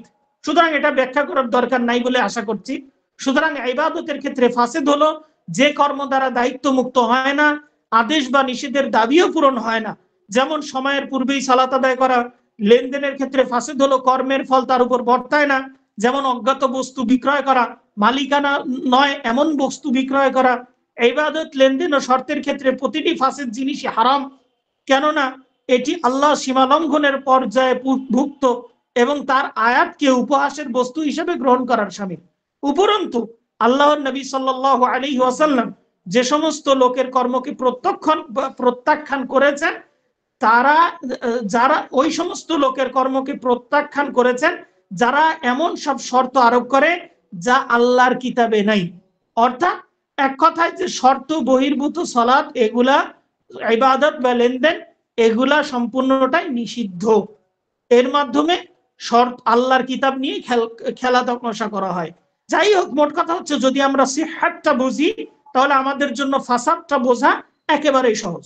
এখন কথা হচ্ছে পরিবার সর্বশেষ এই অধ্যায়ের যা সর্বশেষ কথা, সেটা হচ্ছে ফাসাদ এবং বাতিলের মধ্যে পার্থক্য। লেখক এখানে ফাসেদ এবং বাতিলের মাঝে দুইটি ক্ষেত্রে পার্থক্য নির্ধারণ করেছেন। আমাদের জন্য আমার যেটা মনে হয়, আমি এখানে এইভাবে পার্থক্য আপাতত করছি না, এটা আরো গভীরের দরকার, এটা এখানে দরকার নাই সেরকম একটা। শুধু আমরা এটা বলতে চাই যে অধিকাংশ ওলামায়ে কেরাম, উসুলবিদগণ, অধিকাংশ ক্ষেত্রে তারা ফাসাদ এবং বাতিলের মধ্যে কোনো পার্থক্য নির্ধারণ করেন নাই। ফাসাদও যে জিনিস, বাতিলও সেই জিনিস, এটাই বলেছেন অধিকাংশ ক্ষেত্রে। অধিকাংশ ওলামায়ে কেরাম অধিকাংশ ক্ষেত্রে ফাসাদ এবং বাতিলের মধ্যে কোনো পার্থক্য করেন নাই। তারা বলেছেন যেটাই ফাসাদ সেটাই বাতিল, কোনো পার্থক্য নাই। তবে এখানে লেখক দুই ক্ষেত্রে একটু পার্থক্য করেছেন, আমরা এটাকে অতটা বেশি আপাতত গুরুত্ব মনে করছি না, সুতরাং এটা আমরা করতে চাই। শুধুমাত্র ক্ষেত্র দুটো একটু বলে দিই, সেটা হচ্ছে হাজিদের ইহরামের ক্ষেত্রে দুটি বিষয় আছে, এক অবস্থায় ফাসাদ হয় আর এক অবস্থায় বাতিল হয়, ফাসেদ হয় আর এক অবস্থায় বাতিল হয়। আর একটা হচ্ছে বিবাহের ক্ষেত্রে এক অবস্থায় ফাসেদ হয় আর এক অবস্থায় বাতিল হয়। তা আমরা যেটাকে বলছি সেটা হচ্ছে যে ফাসেদ এবং বাতিল দুইটা একই জিনিস, সমর্থবোধক জিনিস। ইল্লা আহনাফ, হানাফিদের নিকটে ফাসাদ এবং বাতিলের মধ্যে পার্থক্য আছে, তবে এটা আরেকটু গভীরে গেলে, আরেকটু বড় মাপের কিতাবে গেলে ইনশাআল্লাহ পড়া যাবে। আপাতত এখানে দরকার নাই বলে আমি মনে করছি। জি, তারপরে আল্লাহ ইলমে যা আল ইলম, আল ইলম এর সংজ্ঞা।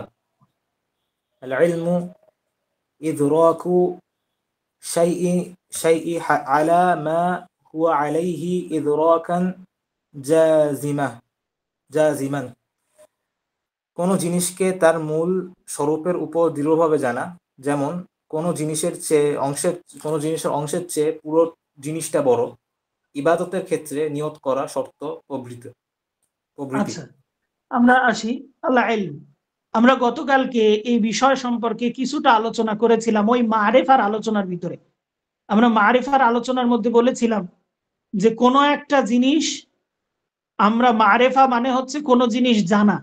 আমরা বলেছিলাম গতকালকে আচ্ছা, আজানটা শেষ হয়ে যাক, আমি তারপরে আবার শুরু করছি।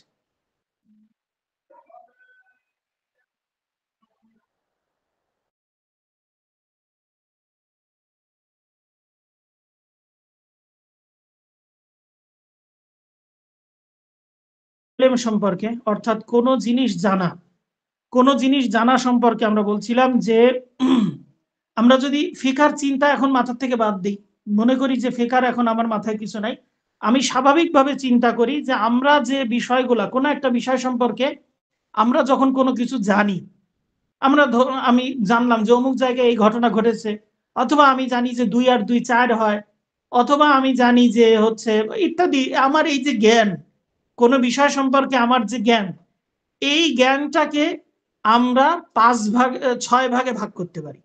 6 রকমের জ্ঞান থাকতে পারে। এটা বিষয়ের দিকে লক্ষ্য করে 6 রকমের হতে পারে। তার আগে ইলমের সংজ্ঞা, ইলম কাকে বলা হয়? আল ইলমু হুয়া ইদরাকুশ শাইই আলা মা হুয়া আলাইহি ইদরাকান জাজিমান। অর্থাৎ ইদরাকুশ শাইই, কোনো একটা জিনিস জানা, আলা মা হুয়া আলাইহি, যেভাবে আছে সেভাবে, ইদরাকান জাজিমান, দৃঢ়ভাবে কোনো একটা জিনিসকে তার মূল অবস্থা বা স্বরূপের উপরে দৃঢ়ভাবে জানা।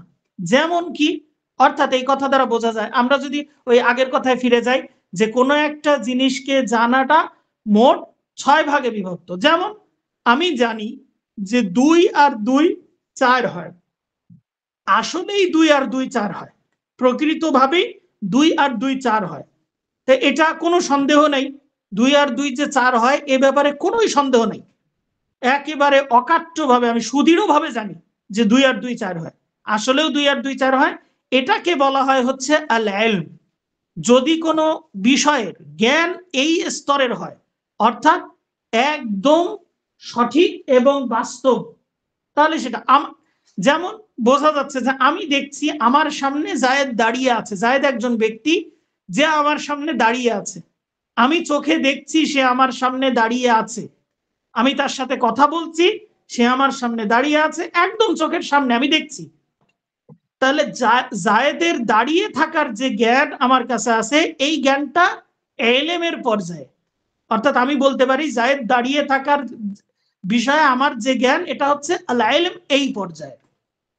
2 নাম্বার, যদি কোনো বিষয় সম্পর্কে আমি জানি কিন্তু এতটা সুদৃঢ়ভাবে না, এই আল ইলমের পর্যায়ে এতটা সুদৃঢ়ভাবে না, কিন্তু আমি জানি যে সম্ভাবনা আছে যে সেটা, তার মানে আমার যে জ্ঞান, এই জ্ঞানটা আমি যেটা জানি এটা সত্য হওয়ার সম্ভাবনা, বা এটাই হওয়ার সম্ভাবনা আছে 70 থেকে 80%। সুদৃঢ় না, কিন্তু আমার প্রবল ধারণা এটাই, ঘটনার কাছাকাছি এটাই। যদি এরকম কোনো বিষয়ে থাকে, জানা হয়ে থাকে, তাহলে সেটাকে বলা হয় হচ্ছে আযন। যেমন আমি এক্ষুনি জায়েদের সাথে কথা বললাম, জায়েদ এখান থেকে চলে গেল, আমার এখান থেকে চলে গেল, বাড়ি গেল, আমি জানি জায়েদের সাথে কথা বলছি, আমি জায়েদকে সুস্থ দেখছি, সবকিছুই ঠিক আছে। আমি পরবর্তীতে আমার যে জ্ঞান, আমার প্রবল ধারণা হচ্ছে 5 মিনিট পরেও আমার প্রবল ধারণা যে জায়েদ সুস্থ আছে, এবং কেউ একজন আমাকে এসে বলল যে ভাই, আমি 5 মিনিট পরে আরেকজনের সাথে দেখা হলো, আমি বললাম যে জায়েদ কেমন আছে, সে আমাকে উত্তর দিল জায়েদ সুস্থ আছে। তাহলে আমার প্রবল ধারণা হচ্ছে জায়েদ সুস্থ আছে। মিসালটা আরেকটু ভালো করে যদি আমি বোঝার চেষ্টা করি, যে আমি 5 মিনিট আগে জায়েদের সাথে দেখা হয়েছে, জায়েদ এখান থেকে আমার চোখের সামনে থেকে 5 মিনিট আগে দূরে সরে গেছে, এমতো অবস্থায় একজন ব্যক্তি আমাকে এসে বলছে যে জায়েদ অসুস্থ হয়ে গেছে। তখন বিষয়টাকে সত্যায়নের জন্য আমি আরেকজন ব্যক্তিকে জিজ্ঞাসা করলাম জায়েদের কি অবস্থা, সে আমাকে বলল যে জায়েদ সুস্থ আছে। এখন আমার মনে কোনটা ধারণা বেশি হবে? আমি 5 মিনিট আগে যেহেতু জায়েদের সাথে কথা বলেছি, আবার 2 জন ব্যক্তি আমাকে 2 রকমের তথ্য দিল, একজন বলছে জায়েদ অসুস্থ, আর একজন বলছে জায়েদ সুস্থ। আমার মনে প্রবল যে ধারণাটা হবে সেটা হচ্ছে জায়েদ সুস্থ, কিন্তু আর একজন ব্যক্তি যে আমাকে মনের মধ্যে ঢুকিয়ে দিয়েছে যে জায়েদ অসুস্থ, হতে পারে জায়েদ অসুস্থ, কিন্তু প্রবল ধারণা আমার জায়েদ সুস্থ। সুতরাং এই পর্যায়ের যদি কোনো ইলম আমার কাছে থাকে তাহলে সেটাকে আমি বলবো জন, অর্থাৎ আমার ধারণা হচ্ছে জায়েদ সুস্থ। এটা গেল দ্বিতীয় স্তর। তৃতীয়, এমন অনেক কিছু থাকতে পারে যেই বিষয়টার ক্ষেত্রে আমি ওই যে প্রবল ধারণার যে প্রবলতা এইটুকু নাই, সমান সমান সুস্থও হতে পারে অসুস্থও হতে পারে। অর্থাৎ জায়েদের সাথে আমার 5 মিনিট আগে দেখা হয় নাই, জায়েদের সাথে অনেক আগে দেখা হয়েছিল আমার। একজন ব্যক্তি আমাকে এসে বলল যে জায়েদ অসুস্থ, আর একজন ব্যক্তি জায়েদ আমাকে এসে বলল যে জায়েদ সুস্থ। দুইজন ব্যক্তি আমার কাছে সমান গ্রহণযোগ্য। সুতরাং আমি যদি বলি যে এখানে আমার কাছে জায়েদের সুস্থতা এবং অসুস্থতার বিষয়টা সমান সমান, কোনোটাকে আমি প্রাধান্য দিতে পারছি না, এই অবস্থার যদি কোনো ইলম আমার কাছে থাকে তাহলে আমি সেটাকে বলতে পারি আশ-শাক্কু। 4 নাম্বার হচ্ছে, এটা গেল 3 নাম্বার শাক্কুন। 4 নাম্বার হচ্ছে আল ওয়াহাম। ওয়াহাম কোন জিনিসটা? ওই যে জন্মের সময় 2 নাম্বার প্রকারে আমার কাছে যে জায়েদ অসুস্থ হওয়ার যে সম্ভাবনাটা ছিল, অর্থাৎ প্রবল ধারণা ছিল জায়েদ সুস্থ, কিন্তু অসুস্থ হওয়ার একটু ধারণা আছে, কিছু কিছু সম্ভাবনা আছে, ওইটাকে বলা হচ্ছে আল ওয়াহামু। কোন বিষয়ের জ্ঞান যদি আমার কাছে ওইটুকু থাকে তার মানে হচ্ছে ওয়াহাম। আর এটা গেল 4 নাম্বার। 5 নাম্বার হচ্ছে জাহলে বাসিত, জাহলে বাসিত, জাহলে মোরাক্কাব। 5 নাম্বার হচ্ছে জাহলে বা বাসিত বলা চলে বা মোরাক্কাব, যেটাই বলি। জাহলে মোরাক্কাব হচ্ছে যে জায়েদ, এখন আমি দেখছি জায়েদ সুস্থ কিন্তু আমি বলছি যে জায়েদ অসুস্থ। এর আরো সহজ একটা উদাহরণ আছে, সেটা হচ্ছে বদর যুদ্ধের ব্যাপারে। আমি যদি জানি যে বদর যুদ্ধ 3য় হিজরিতে হয়েছিল, আমার কাছে যদি জ্ঞান থাকে এরকম যে বদর যুদ্ধ 10ম হিজরিতে হয়েছিল, তাহলে এটা হচ্ছে ঘটনার এক, আমি জানছি আর এক, আমার কাছে এলেম আছে সম্পূর্ণ ভুল এলেম। যদি আমার কাছে ভুল এলেম থাকে কোনো বিষয়ে তাহলে আমি বলতে পারি ওই বিষয়টা আমার কাছে জাহলে বাসিত, জাহলে মোরাক্কাব আফওয়ান। আর জাহলে বাসিত কোনটা? জাহলে বাসিত হচ্ছে কোনো বিষয়ে যদি আমার কাছে কোনো জ্ঞানই না থাকে, বদর যুদ্ধ কবে হয়েছিল সেই বিষয়ে আমার কাছে কোনো জ্ঞানই নাই, আমি জানিই না কবে হয়েছিল, তাহলে এটাকে বলা হচ্ছে জাহলে বাসিত।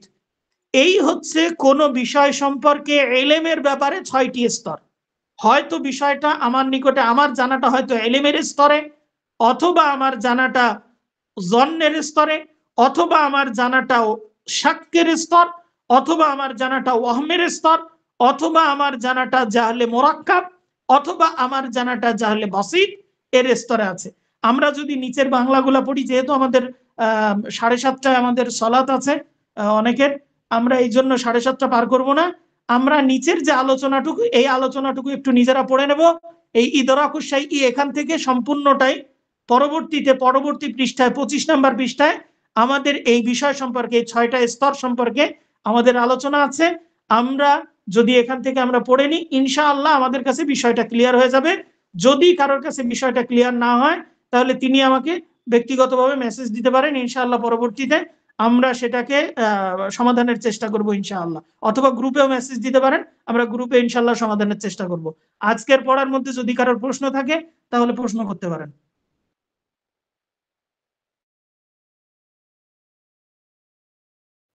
শেখ, আরকান কোন পর্যায়ের? আরকানগুলো আরকান গুলো কোন পর্যায়ের এটা কথা না, যে তার মানে আমাকে দলিল কোন পর্যায়ে সেটা দেখতে হবে।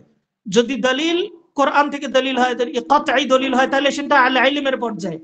এটা হচ্ছে আমার কোন বিষয়ে আমার জানা এটা প্রকার। আচ্ছা শেখ, জাযাকাল্লাহ খাইর।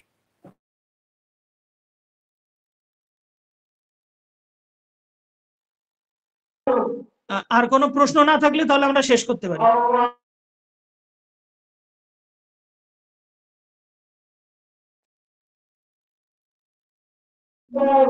ঠিক আছে, তাহলে আমরা শেষ করছি। আল্লাহ রাব্বুল আলামিন আমাদেরকে পরিপূর্ণ ইলম নেওয়ার তৌফিক দান করুন। আসসালামু আলাইকুম ওয়া রাহমাতুল্লাহ।